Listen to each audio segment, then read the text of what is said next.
All right, Mark, can you hear me? I can hear you loud and clear. You're looking very dapper today. How are you feeling? Doing great, Mark. Thank you. Real quick, a big thank you to not only you, Mark Kovic, but also another dear friend of ours, mutual friend of ours, Ollie Rowland, who's been very helpful in helping me navigate some of some of this. Most people know I'm not very technically proficient, so thank the Lord for you and Ollie. And then finally, but certainly not least, and most importantly, a big thank you to every single person out there right now who's tuning in and wants to ask me some questions. So here is your opportunity. There'll be many more like this. So don't worry. For whatever reason, either you're too shy or you don't get your question answered. We plan to do these now certainly more routinely. All right. Well, if you are ready for it, Lou, I'm going to fire away with the first question. You feeling good? Hold on a second. Let me stretch out here. I know it's Get those vocal warm-ups in. I'm getting my matrix moves ready in case I get some some tricky questions. But yeah, I am ready. And by the way, one more time, just thank you to everybody tuning in. It really means a lot. Yes, I actually take the time to scroll to see who's there. To some of those folks that have been good supporters of mine and followers, thank you. I see you, and really happy that you could join us. So thank you so much. All right, here we go. I'm going to fire off with the first question as I try my best to moderate this. So this first one comes from someone called Kilo Golf.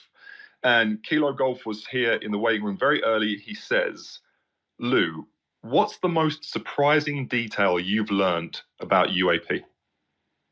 Ooh, great question. Um, You know what? It's not so much about the UAP itself. It's the fact that this has been kind of the worst kept secret, certainly here in the US for decades. And we're only now at a point where we can actually have the conversation without the stigma and taboo. You would think that on a topic like this about science, that we could have an open scientific conversation. But the mere mention up until recently of the word UFO um, sent people running. You know, it was really tough conversation to have because people thought of tinfoil hats and again Elvis on the mothership. In reality, we're not talking about that. We're talking about a very real phenomenon, a very real thing that is here that is being intelligently controlled. The U.S. government has known about it for a very long time, and ironically enough, was stifling conversation and creating this stigma and taboo all along.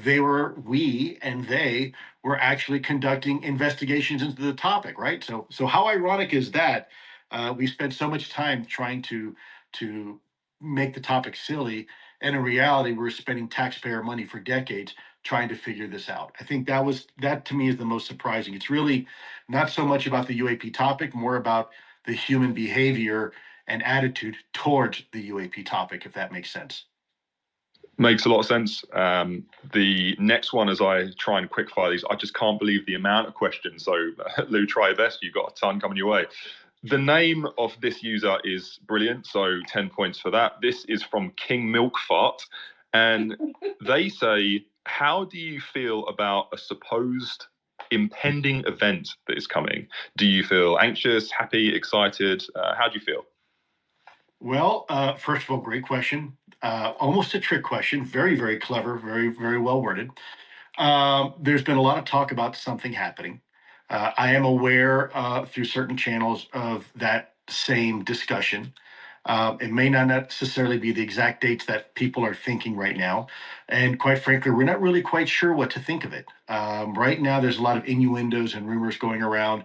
There is some discussion behind closed doors about maybe something occurring. But let me preface here before people start running to the hills and say, "Oh my God, Lou just said that something's going to happen."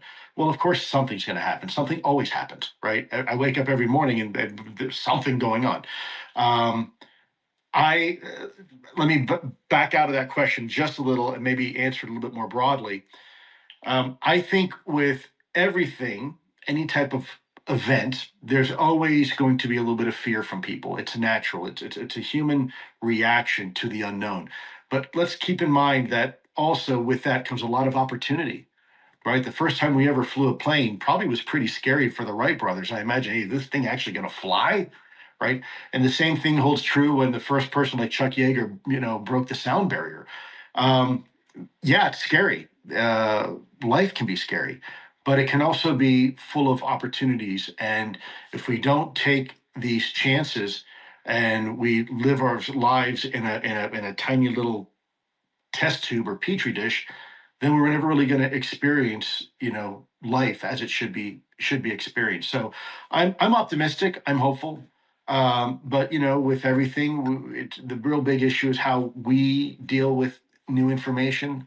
Um, you know, Most things in life that happen that we're scared of doesn't really care about the human calculation. They don't care about how we interpret things. Things just happen, whether it's an earthquake or a hurricane or a rainbow, for example. It's how we interpret that information that I think, at the end of the day, is going to allow us to to seize upon new opportunities as they present themselves. I know I'm talking really kind of obliquely here because I'm being very careful not to I I don't want to provide information that I don't know 110%. So I'm being a little bit vague on purpose.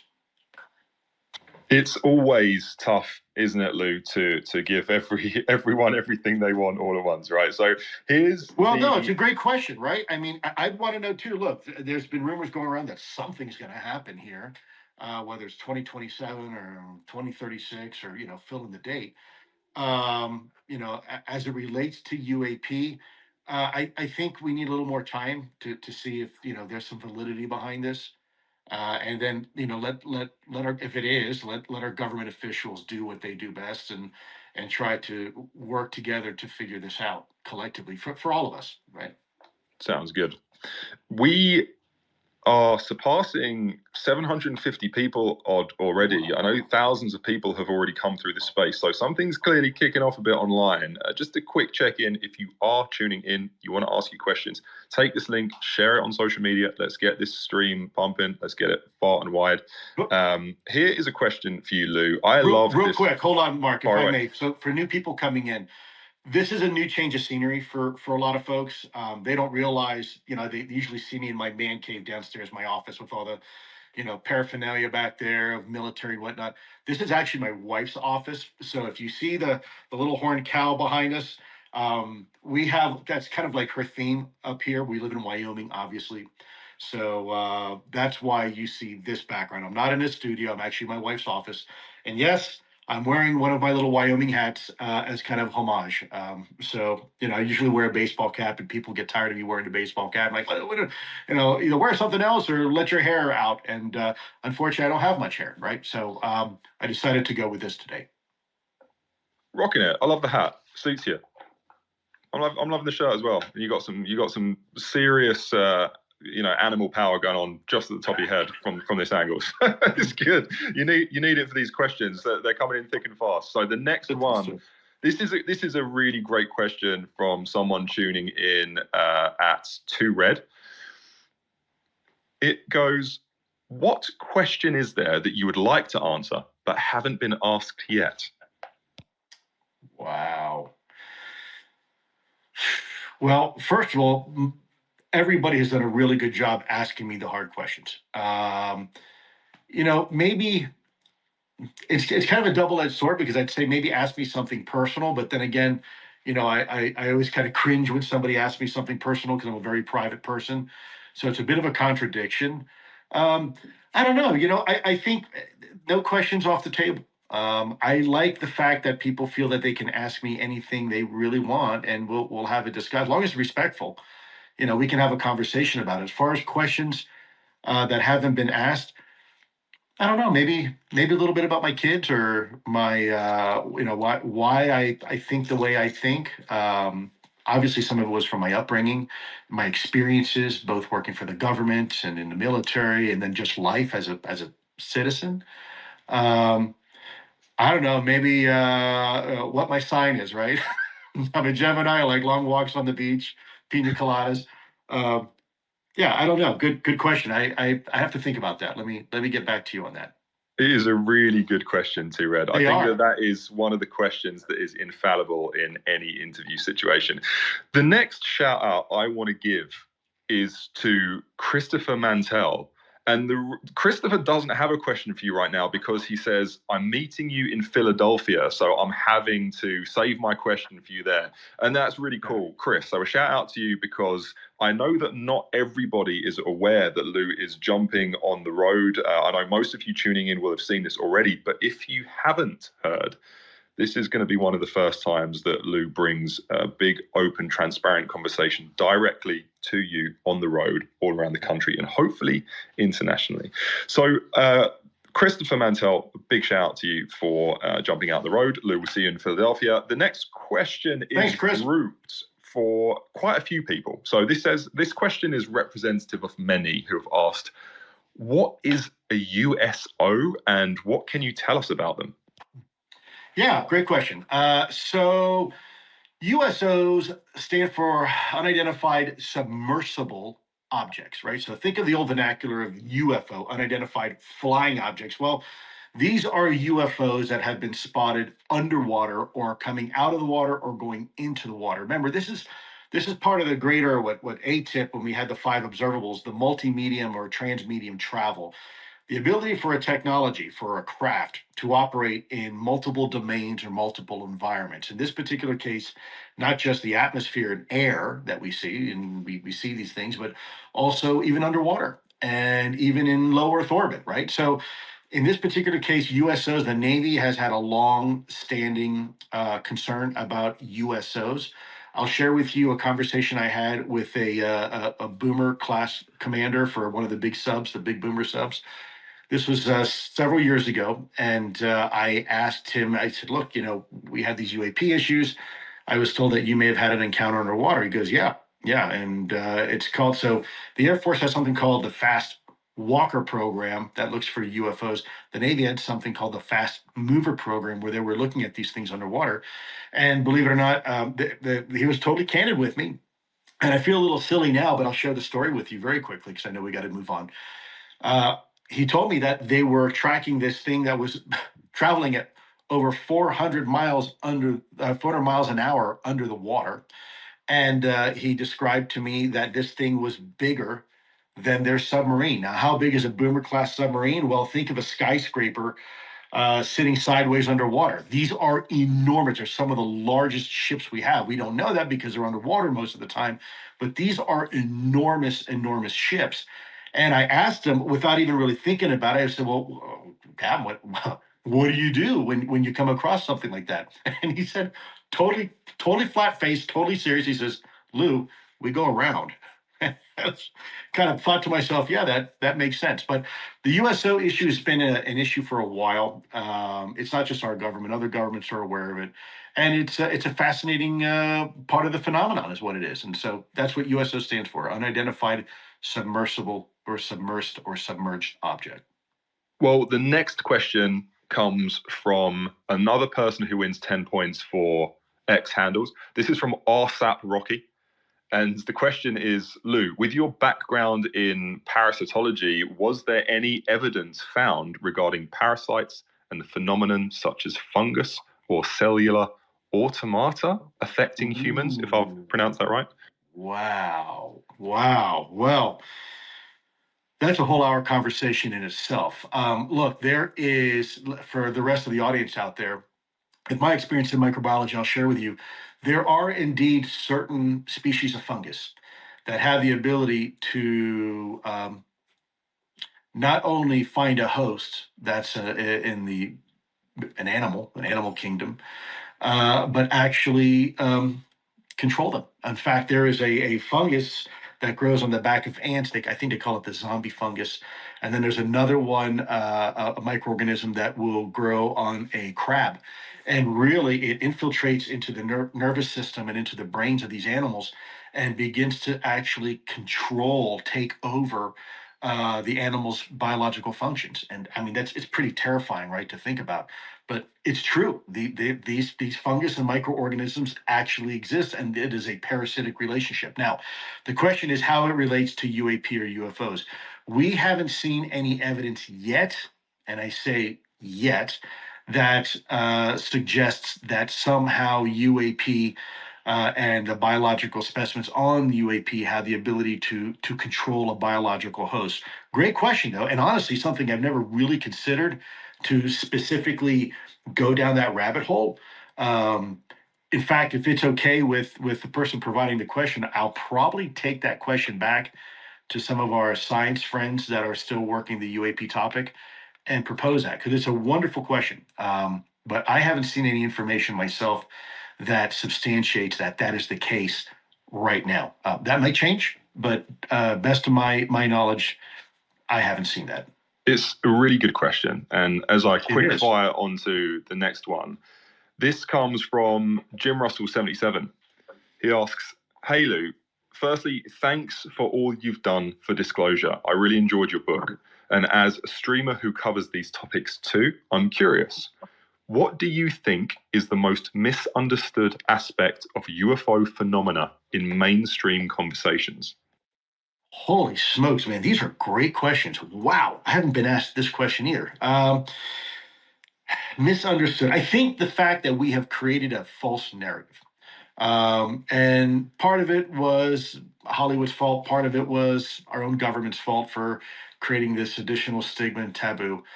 I think the biggest misconception is the stereotype that we have kind of imposed upon ourselves. Right? These are little gray aliens that are here to kind of cause mischief and havoc and kind of create mystery and keep us guessing.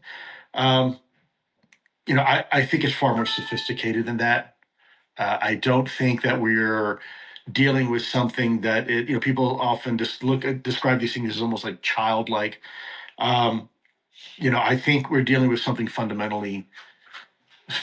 that we are fundamentally not used to dealing with.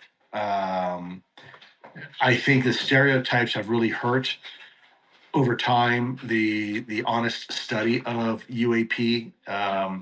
I think the moment you say UFO or UAP, people automatically think of little green men in tinfoil hats, and that's something that we've done ourselves. We've imposed that. Now, not to suggest that the gray aliens or anything like that aren't real, but really what I try to do is focus on the NHI aspect, non-human intelligence, whatever that looks like. It is natural for us as a species to always try to identify with something with anthropomorphic characteristics, meaning a little human with 5 fingers and 2 eyes and a nose. And that may very well be the case, but that would suggest then some sort of common linkage, evolutionary speaking, with humans and primates, even, right? So is there a missing link? Or are we dealing with something fundamentally completely different like artificial intelligence? And so I think the greatest challenge we have right now is really ourselves. The fact that we have this preconceived notion or narrative of what we think an alien or NHI should look like and should behave and what their intentions are. Let's not forget that intentions are primarily a human thing, not to be confused with motivation. When a great white shark eats a surfer, its motivation is hunger, but it's not intending to hurt the surfer and cause pain and anguish. Tends to be a uniquely human thing. It's something that we and greater primates share. We do things to manipulate, not necessarily in a bad way. Manipulate even for good reasons, but that seems to be a distinctly human thing. And some of the primates share that as well. But most animals in nature don't have that. So we have to kind of avoid looking at things through human eyes, even though that's the only way we have to look at things because we are human. We have to try to avoid that as much as possible and really remain open-minded, in my opinion. In a way, it kind of bleeds on to another question from Maya Benowitz, and this is at Cosmic Vibration. Dr. Lakatsky has said human capabilities haven't been fully revealed, and to quote unquote read between the lines. Grush has said spacecraft probably isn't the right parlance, that they could be interdimensional or phase in. The question is, do UAP originate from another Earth in our future, maybe? Wow. Well, I've always told people when they ask me, are they from outer space? I've always responded truthfully. I say it could be from outer space, inner space, or frankly, the space in between. We're learning every day, even the very notion of space, what it means. Space is nonsensical without matter, without mass. Otherwise, it's just a void, and there is no telling how big something is or how small something is, because there's nothing to relate to. So, are these things from outer space, the cosmos? It's certainly possible, but is it also something that could be as natural to Earth as we are? Look, I often say this, and I'm going to spend a little more time answering this because I think it's important. When I was in school for microbiology and immunology, we learned that there were the Greeks. If you look at Homo sapiens sapien as a modern species, roughly 2 to 400,000 years, it was only 2,000 years ago that modern humans realized there were two fundamental life forms on this planet. You were either a plant or you were an animal. And if you look at a 24-hour clock, probably about 10 minutes before the stroke of midnight, we just figured that out. And so it wasn't until the Renaissance where we realized all along there was another life form hidden on this planet with us that was neither a plant or animal, and it was a fungus, right? And so we kind of pat ourselves on the shoulder, clever little monkeys. And it wasn't, and for the last 5 seconds of our existence, the last 120 years of our existence, that we actually discovered the true dominant life form on this planet. And it turns out if you were to take all the biomass of every plant and all the biomass of every animal, and all the biomass of every fungus, and add it all together, it still doesn't add up to the biomass of the true alpha life form on this planet that's been here all along. And it wasn't until we had the technology to curve glass and put it into a metal tube and famously shout the words little beasties, did we realize, and that's the world of microorganisms that are inside every human being, and they're on the skin of the space station and miles beneath the Arctic ice. That is the true life form on this planet, alpha life form on this planet. So we're always learning something new. Is it possible that these UAP are just as natural to Earth as we are, and we're now at the point where technologically we begin to collect information and can interact with it? Or are these things something interdimensional? Now, people say, well, interdimensional, that's kind of kooky, but it's not. If you understand, so we're all used to Newtonian physics. That's what we learn in elementary school, and force equals mass times acceleration, and what gravity is at 9.8 meters per second. It was Einstein that came in and said, look, actually the universe is far more complicated and space-time is flexible and it's like a sponge. And quantum mechanics comes out and says, look, believe it or not, you can be at two places at once. All the rules you've been told and with Newtonian physics kind of break down when you talk about quantum mechanics and quantum entanglement. And there they have shown there are different dimensions at the very, very small scale of reality. Is it possible these things are interdimensional?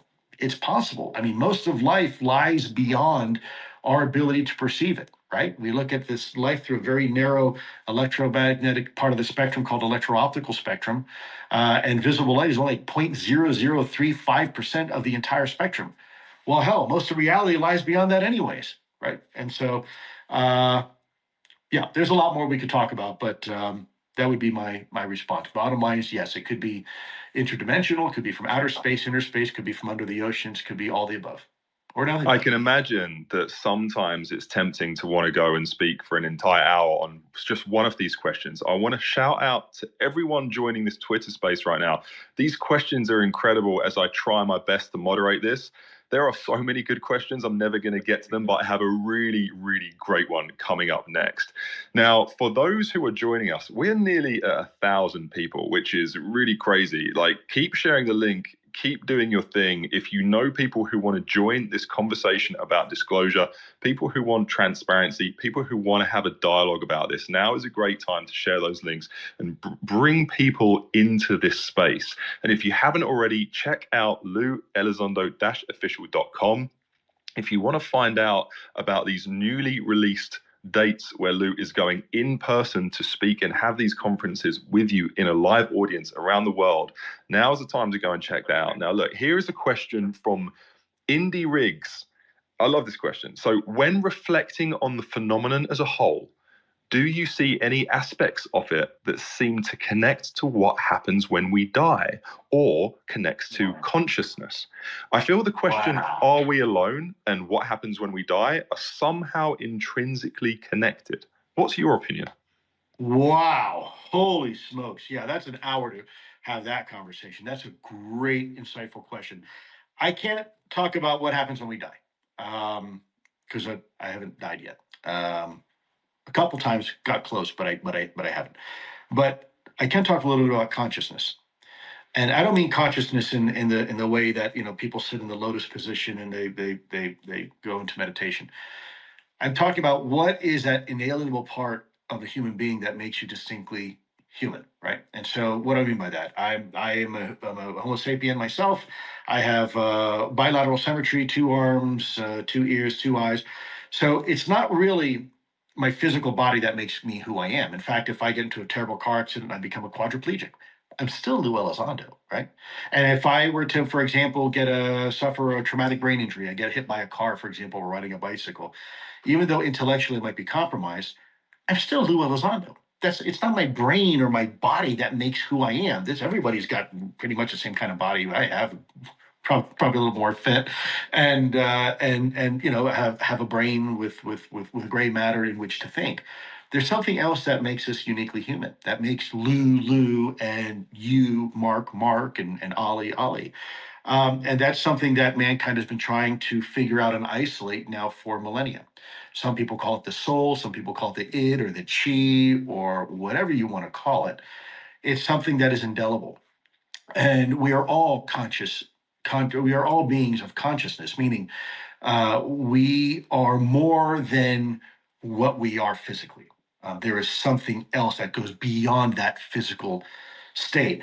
And you could even bring in the conversation of like remote viewing into that, right? There are capabilities that most human beings have, and they're probably old capabilities, not new capabilities that we evolved for survival, that make us spiritual beings. And again, I want to make sure I'm not saying in the woo-woo sense. I mean true spiritual beings beyond the physical and intellectual self. And it is the way, perhaps, is that related to UAP? It certainly could be. You know, it would be unwise to simply suggest that whatever these UAP are strictly physical. I think Jim Lakatsky is right. I think there's something more to it. Now, whether or not we will recognize it as some sort of fraternal connection between our soul and something else's soul, I don't know. But look, where I live here in Wyoming, as you can see with the big cow picture here, I have 6 German Shepherds. And let me tell you, those little sons of guns are just about as human. They are, in fact, more human than most humans. They think, they can manipulate, not in a bad way, but the way that dogs do. If they want something to eat, or they want to go out and go to the bathroom, or they want to play, and there is a sentience. And anyone who's ever had a cat or a dog will tell you the same thing. There is definitely a soul inside that little fursuit, whatever that soul is. And human beings can connect with those animals, and those animals connect with us. Is it the same thing with UAP? Are we about to find perhaps another cousin of ours from a spiritual perspective? That would certainly be great. But at the end of the day, I simply don't know. I think chances are, more than likely, if it's an advanced species, it's more than just an automaton. It is indeed probably some sort of living, breathing, thinking, and perhaps conscious and sentient, meaning self-aware organism. It's a really great question and a great answer, Lou. As I jump on to the next one, this is a question from at 19D Chain Loop. So here we go. Lou, do you feel burdened by the information you've gained on UAPs and the part where you're not able to share everything you know about the phenomenon? 1,000%. I go to bed every night with regret that I can't tell everybody what I know. But I also take solace in knowing that we've come a long way in the last 7 years, and no one had to violate their security oaths or break the law. Jim Lakatsky didn't. I didn't. Jay didn't. There's a right way and wrong way to do things. Anybody who's read my book will see the redactions that the Pentagon put in there. I did my best to try to keep it unclassified, and yet still there were portions that the Pentagon did not want people to read. And I have to respect that, because at the end of the day, if people continue wanting me to continue to provide information, I don't need to go to jail, right? If you want me to, I mean, I could come out and just blab everything I know and go to jail and be done with it and have all my access removed. But that really wouldn't be helpful towards disclosure, would it? Imagine if I did this back in 2017 and I just kind of said what I knew. We probably wouldn't be having this conversation right now. I'd probably be in jail and people would have forgotten about the topic and said, who was that crazy guy who said something? I don't know. He said something he shouldn't have, and that'd be the end of it. So that's why I've chosen the path I have. And yes, it frustrates me. Every single day, I wish I could say more. And that's one of the reasons why we're taking this show on the road. Let's not forget, folks, that when for the last 7 years, we've been working off of a very specific blueprint, right? And it's the 5 pillars of engagement. It's legislative engagement, executive level engagement, international engagement, media engagement, and public engagement. This is part of public engagement. What we're doing right now, all of us collectively. When I come out and we take the show on the road and we start talking to people on the streets, it's important for people to realize I'm not going out there just to tell you what I know. I'm going out there to find out what you believe and what you want to see happen. Now that we're getting to the disclosure kind of on track where we want it to go, we have to shift the conversation. We have to take the conversation to the streets. And why is that? Because look, I've said before, there's definitely national security aspects to this conversation. And yeah, I do want a 3 or a 4-star general working this topic as it relates to incursions into US airspace, or perhaps uh, interfering with our nuclear equities. But this is a much bigger conversation that affects every single one of us equally and yet differently. It affects us from a psychological perspective, a sociological perspective, a philosophical perspective, and even a theological perspective. And I don't feel comfortable with a 3 or 4-star general telling me what to think about this from those perspectives. I think this is a conversation we all need to have, and especially you, the audience, you folks, you are the ones ultimately that are going to decide for humanity what this topic means, not Lou Elizondo. So, in order for me to continue doing what I'm doing and engaging Congress and trying to get new laws on the docket and trying to get this push forward, I need to know what you think. I need to know how you feel about this topic. I need to know what you want from this topic so then we can champion that. And that's one of the major reasons we are now going to take this conversation to the streets, because ultimately we want to put this conversation back in the hands of the average citizen, of the American taxpayer, and frankly, the world, and let the citizens of the world decide for themselves what we should think about this topic, not necessarily a 3 or 4-star general sitting at the Pentagon. It's perfect timing for you to get to that cadence, as over 1,000 people are tuning in, listening to you speak live right now. That number seems to only be growing. And for those of you that have been listening for a while, or if you have just arrived, share that link. If you know people interested in having this conversation about disclosure, it's time to spread the word. It's time to share this link, and let's see how far we can get. I think, Lou, we were Mark, expecting maybe 100. We are doing a lot of people right now. So the next question, as we Mark, focus, real quick, just one far last away. alibi on this because it's really important. This is your chance when we go out to these towns and we do these forums. I'm going to be giving a presentation, but there's going to be a chance not only for you to ask questions, but I want to hear from you what you feel about this and what direction we need to go in next. And so that's why it's really important for you all to stay engaged in this topic, because now we've come as far as we have. Now we're turning the conversation over to you. I don't know if that's ever been done before, but I'm trying to democratize this conversation where it belongs. And here is your chance. So if I'm coming to your town and you want to tell me what you think about this, here's your chance to do it. Well, here is a question from someone called JFuture12. And again, for those of you just joining, you've got that purple button in the bottom right corner. Fire your questions in the comments. That's what I've been doing as I've been trying to moderate this, is just going through, posing your questions directly to Lou. Here's a great one. Lou, what patterns or commonalities have you observed in your UAP investigations that could maybe help explain their origin or intent?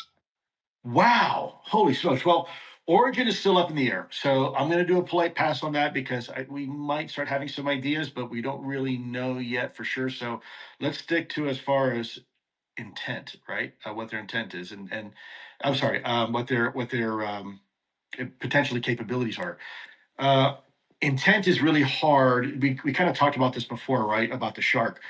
There's motivation, but intent is a little bit harder to try to figure out. This is why I think it's so perplexing from the national security perspective, because if you want to identify if something is an actual national security threat, it's a very simple calculus. It's capabilities versus intent. We've seen a lot of the capabilities, we still don't know the intent. Now, one could surmise that we see the correlation between water and also our nuclear equities. So there may be some sort of intent woven in there. Maybe the intent over water, I don't know. Maybe it's a fuel source. Who knows? Maybe it's where they live. Who knows? As far as nuclear technology, we know that they are very interested in our nuclear capabilities and equities, and same with other countries. So I think it's fair to presume at this point, even though it's still a little early on, that there is some sort of intent as it relates to our nuclear equities. Now, is it a good thing? Is it a bad thing? We can certainly get into that conversation. Mark, I'll let you decide because I know we want to get to a lot of questions here. But if you want me to expound upon that, I'm happy to do so. Otherwise, we can go to the next question. I mean, I have a never ending flood of not just questions, but great questions. So I'm going to have to jump on and see how many people we can get into the conversation here. Because remember, for you tuning in, this isn't going to be the only time me and Lou do this. We're going to see if we can do this a little bit more often as we go. Yeah. Here's one from someone at Tiny Klaus, which again, 10 points for the name. Lou, on a scale of 1 to 10, 1 being the lowest, where do you believe humanity might be on the food chain within our own solar system based on what you've learned? Solar system, I think we are pretty much a 10.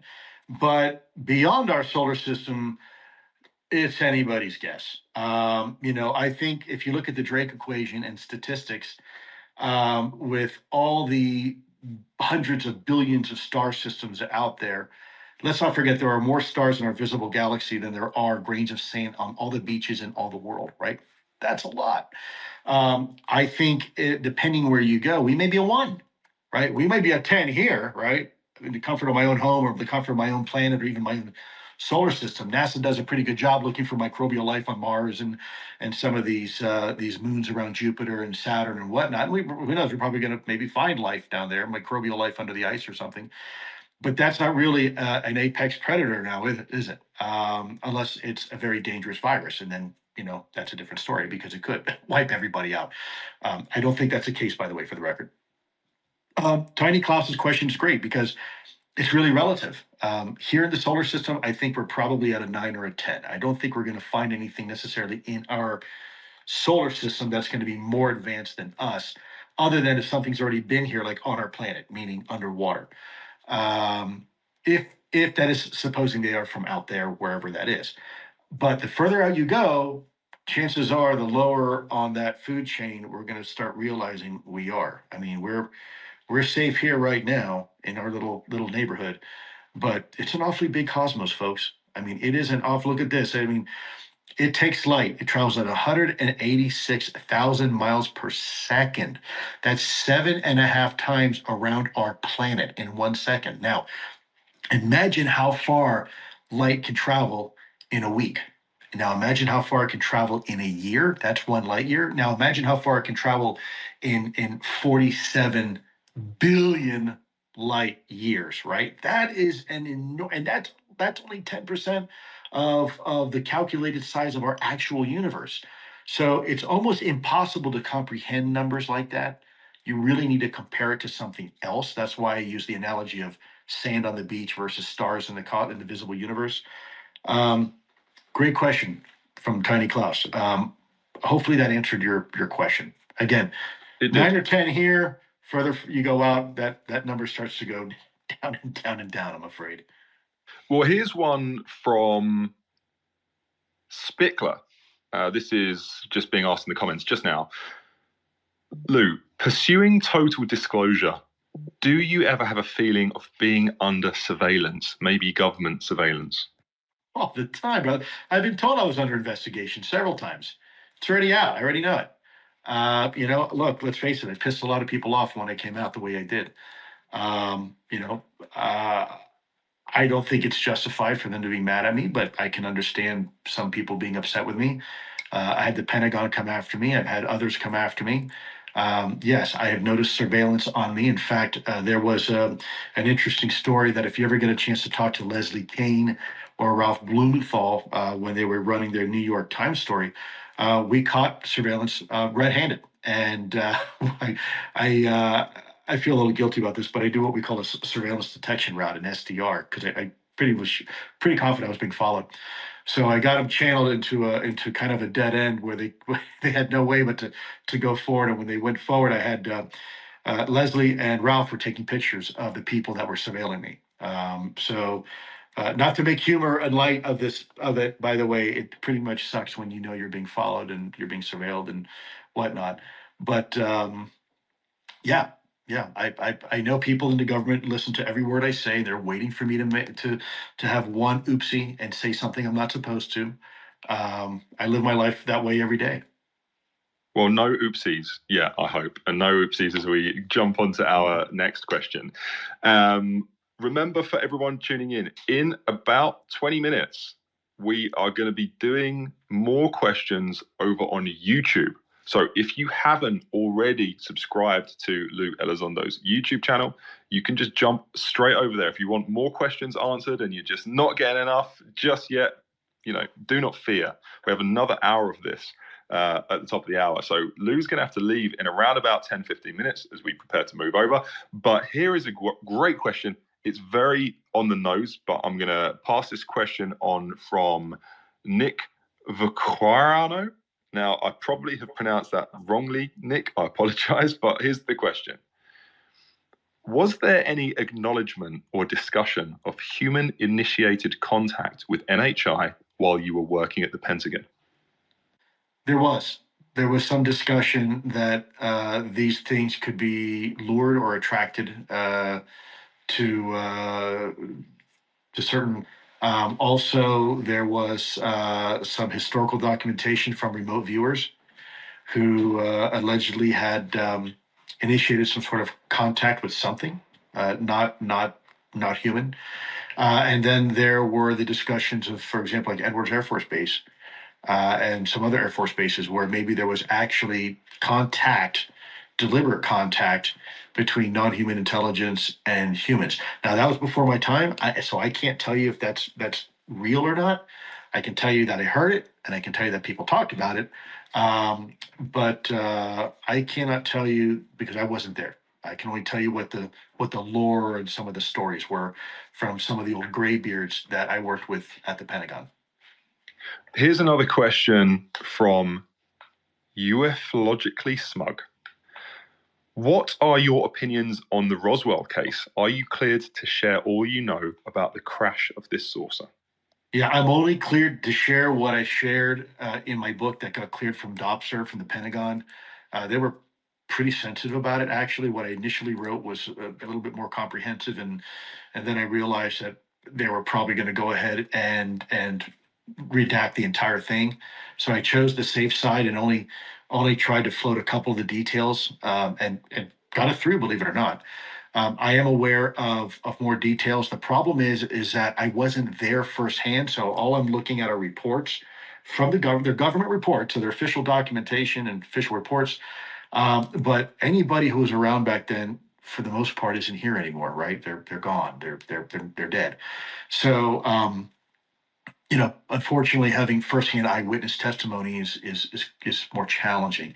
But there was ample, substantial documentation that I was able to look at, and then of course lean on the shoulders of some of the graybeards in the program, right? People like Hal Puthoff and other individuals that were assisting us, and Kit Green and those folks that helped us with some of that more historical knowledge. The next question comes from James Limmer. And James says, Lou, what is your confidence in full or incremental disclosure happening through Congress? And how quickly do you think it could happen? Well, there's a joke there, right? Uh, the Latin word pro means forward, so progress, I understand, and which makes sense now why Congress is called Congress, right? But Look, in reality, you have to have them on board. They are the leaders of our nation who make laws, and if you want the laws to change in favor of disclosure, you have to engage them. There's no way around it. You've got to do it. And there's a lot of good members of Congress. I got to tell you, I've had the honor and privilege of speaking to many of them, both in the Senate and in the House. And the vast majority are actually really, really good people. There's a couple there that are in it for the wrong reasons and are in it for themselves. I try not to deal with them. I do when I'm forced to because they're still part of the equation. But by and large, most of the people I interact with tend to be really. I mean, their heart's in the right place and they're trying to do the right thing.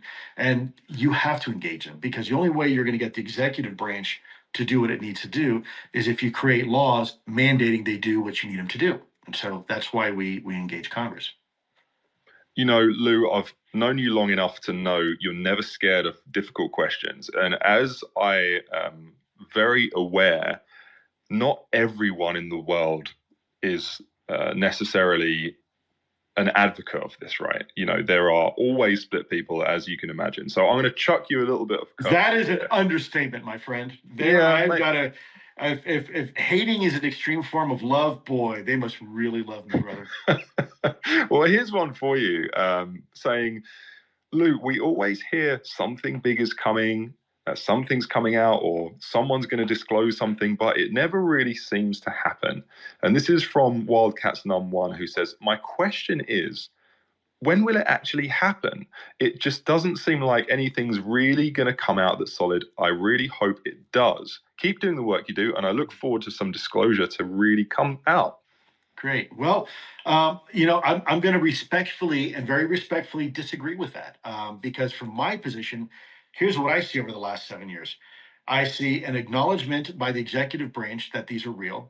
They've created an entire office called Arrow, whether you like it or not, to actually investigate this with real money behind it and real authorities. You now have Congress that are writing legislation and have already passed legislation, both Trump and Biden, right? Both sides passing legislation for whistleblowers.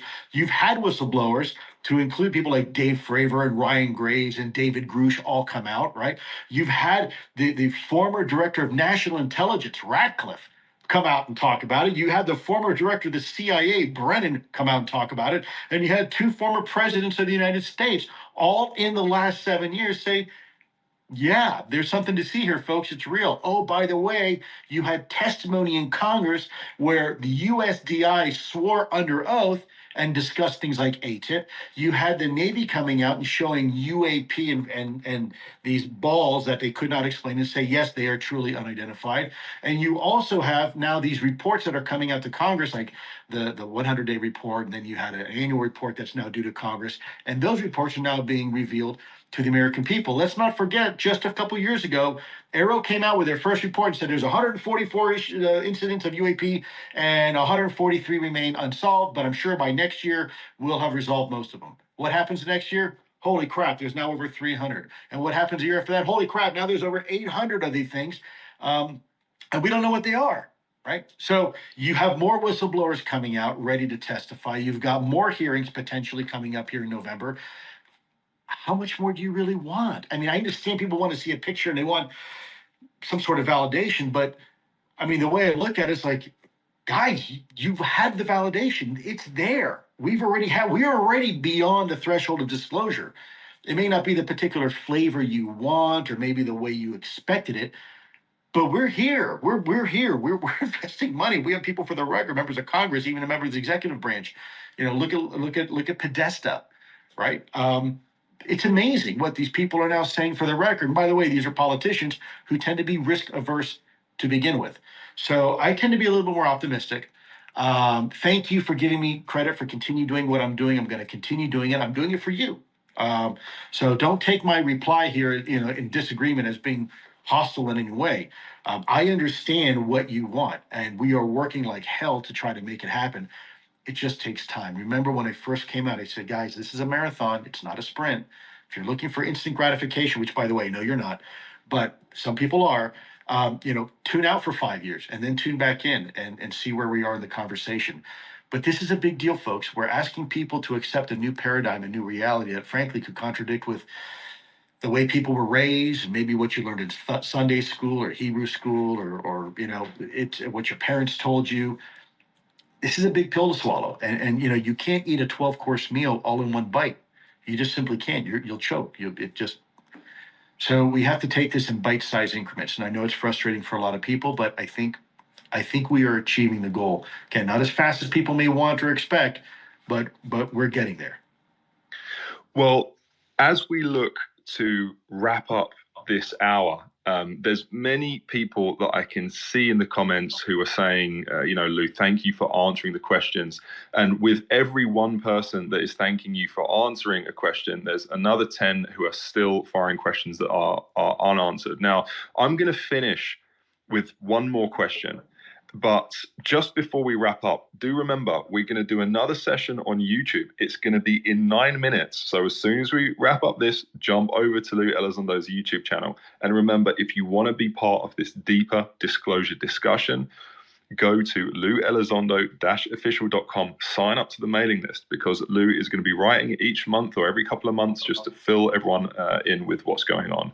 So look, Lou, the final question is, why do you feel right now is a good time to take this on the road and start doing public appearances? Why now? Well, why not? And also, forgive me for jumping in, and also, what are you trying to gain from this? What are you trying to achieve? Yeah. Well, we should have done this a long time ago. This should have been done decades ago, and then it should have been done years ago, and it should have been done months ago, and it should still be happening. I'm at the point now where we have enough traction happening behind the scenes on certain initiatives that I need to go back and engage the public. Part of public engagement, most importantly of all the 5 pillars, is public engagement. This only works because the public's involved. This is a grassroots effort that's getting people to call their members of Congress, to let the media know it's okay to report on this. It's happening. It's happening. And so I think the time has come for me to come back and engage people one-on-one and find out what they think. And more importantly, what we should do from here, right? This shouldn't be a unilateral decision, world according to Lou, or world according to the Pentagon, or world according to the CIA, or anybody else. This should be, a conversation we all have collectively and together. And if I can champion some of those perspectives as I'm out on the street, it's the reason why news correspondents go to the street, because they want to take a pulse of what's actually happening with the people. And at the end of the day, that is what this conversation is about. It is about the people. And so that is why I'm taking this back to the streets and getting a chance to hear from everybody out there, good, bad, or indifferent, what they think and how we should be handling this topic moving forward. Because I think we're coming to a crossroads, and we're going to have to make a decision one way or the other. And we really need to make this decision collectively. This should not be made in a vacuum by some government bureaucrats or some advocates, or anybody really. It should be a collective decision. Well, as we wrap up this first session, one last time, it's been an absolute honor to host this. My name has been Mark Kovic. I'm going to hopefully do this with my very good friend Lou many times as we sort of continue this conversation. Now, Lou, obviously me and you are going to go and jump over to your YouTube channel. But in the last minutes, what are your final words of advice, or your sort of words just to round up this first session to your 1,000 No advice, just a huge thank you. A huge thank you to every single person out there. I know, a lot of times when people get on into a public space and they're like, yeah, but do they really know I'm listening? Yes. I see the list of every single person who attends. I do pay attention to social media, despite the advice of friends of mine telling me not to, and even the haters, because it's important that I know what you think, because this is a conversation that involves all of us.